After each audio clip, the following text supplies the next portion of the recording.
A sociedade brasileira vive uma crise absurdamente exacerbada de suas instituições. O protagonismo do Poder Judiciário é em si só um exemplo disso.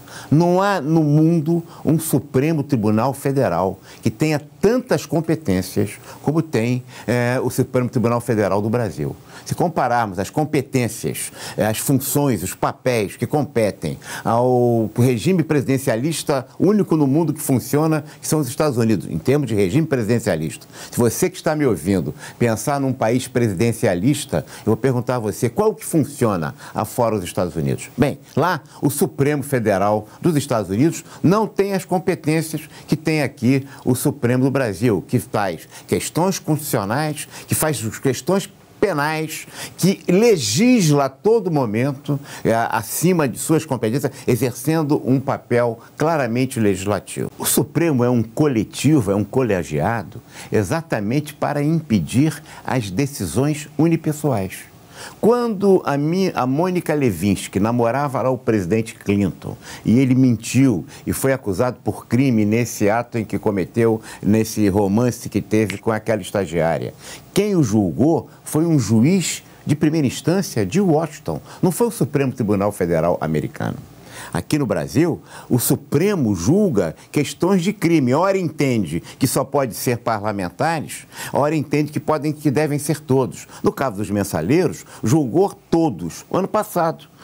No caso agora dos doleiros e de Passadinas, quer julgar só os parlamentares. Quer dizer, o mesmo Supremo, no mesmo grupo de juízes, um em cima da outra, com decisões absolutamente díspares.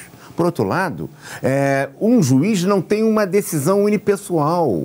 Um ministro não pode ter uma decisão unipessoal. Somente no Brasil, esse esbulho da representação correta dessa instituição.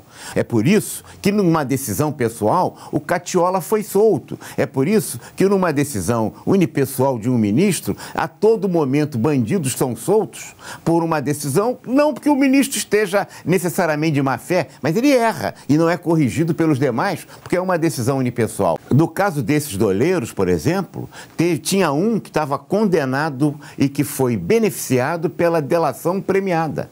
E aí o ministro do Supremo liberta todos, para no dia seguinte voltar a prender todos e libera apenas um, que era exatamente aquele que tinha sido preso porque estava fraudando ele, seu genro, sua filha, fraudando as provas.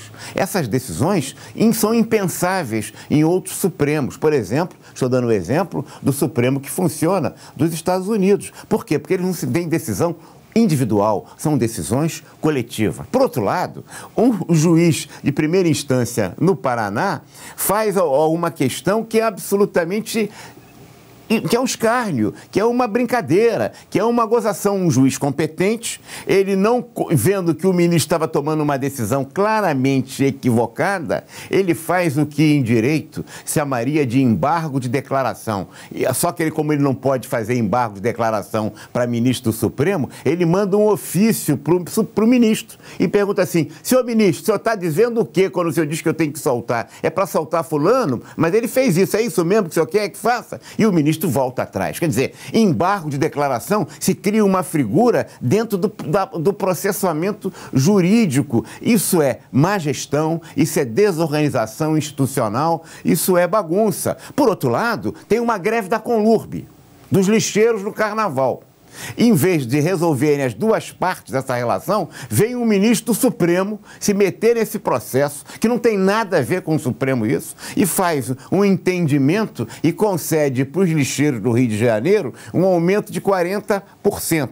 Agora, os rodoviários a mesma coisa, os professores a mesma coisa, e querem a participação do mesmo ministro do Supremo para equacionar essa questão. Ora, esse não é o papel do Supremo, isso é uma distorção distorção, uma deformação política e gerencial do que sejam essas instituições. Portanto, estou exemplificando, no caso concreto, com o Supremo, que ao legislar sobre assuntos que competeriam ao Congresso Nacional, a fazer embargos e decisões que sobrepõem o Congresso Nacional, também cria uma enorme confusão cada vez mais no processo institucional brasileiro. Vivemos uma crise institucional sem precedentes em nosso país.